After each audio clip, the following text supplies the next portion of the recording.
everybody and welcome to the show. Today I'd like to speak to you guys about a dark song. Well, let's talk about a dark song. I mean, what a genuinely and absolutely dark little diamond of a movie this was. And I hated it.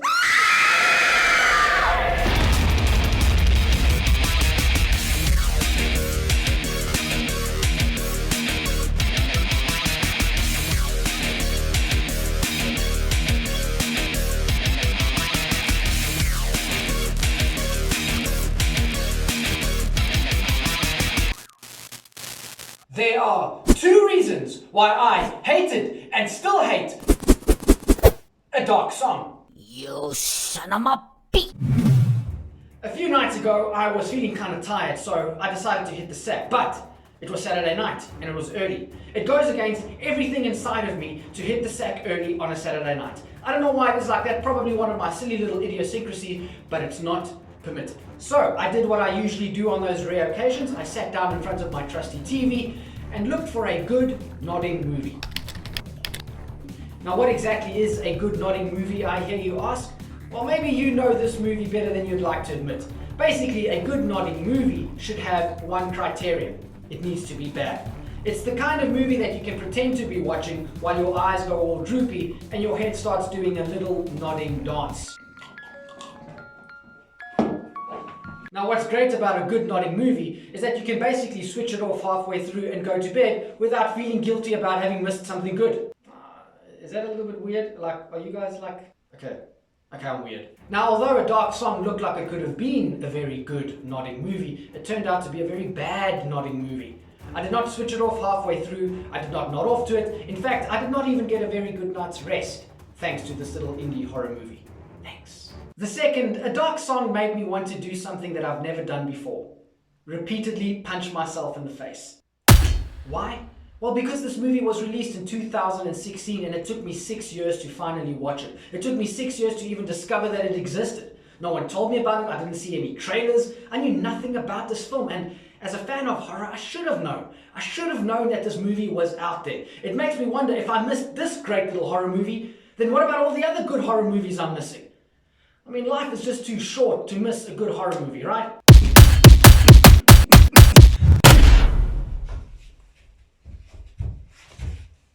Released in 2016, which turned out to be a pretty big year for horror, maybe a dark song got lost in the labyrinth of big releases such as The Boy, Lights Out, The Conjuring 2, Hush, and Don't Breathe, to name but a few.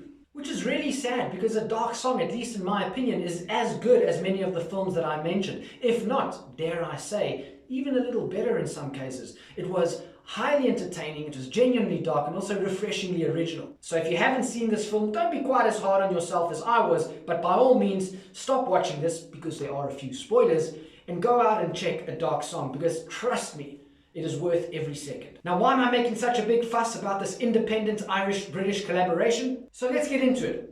A grieving mother seeks out a flawed and broken occultist to put her in touch with her deceased son.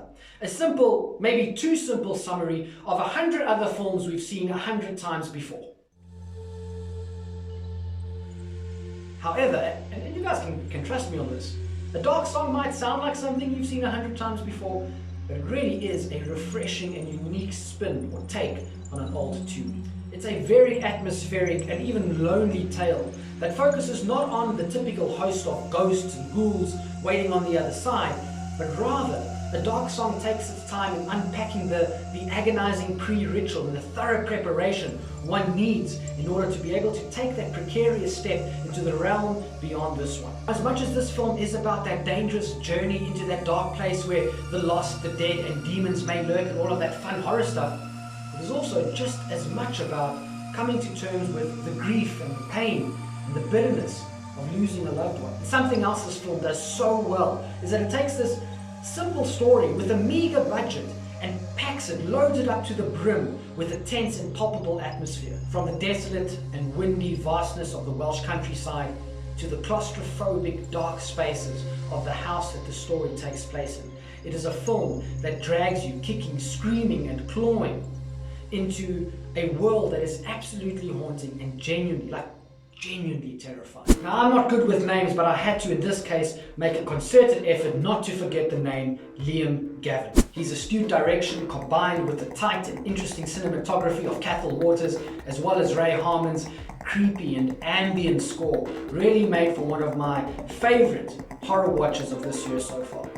But the gold stars, at least for me, simply have to go to the two-hander in front of the camera. If a dark song truly is a haunting song, then Catherine Walker and Steve Oram perform the perfect two-step. They fill their characters with a subtle but pent-up sense of rage, of tragedy, and of truthfulness that is simply riveting to watch. Now, there are some jump scares, but don't expect a hacking, slashing gore fest. A dark song is scary, but in a slow, heavy, unnerving sort of way, and is by no means light monster viewing. Its engagement and horror is derived from what it doesn't show you. The demon hiding behind the door, the things in the shadow, rather than the creeps jumping out at you. Now, for some, a dark song might be one step too far. You know what I mean? Like a little bit too heavy or even too scary. But if you, like me, prefer your horror served with equal doses of character and story, well, then you're in for a real treat.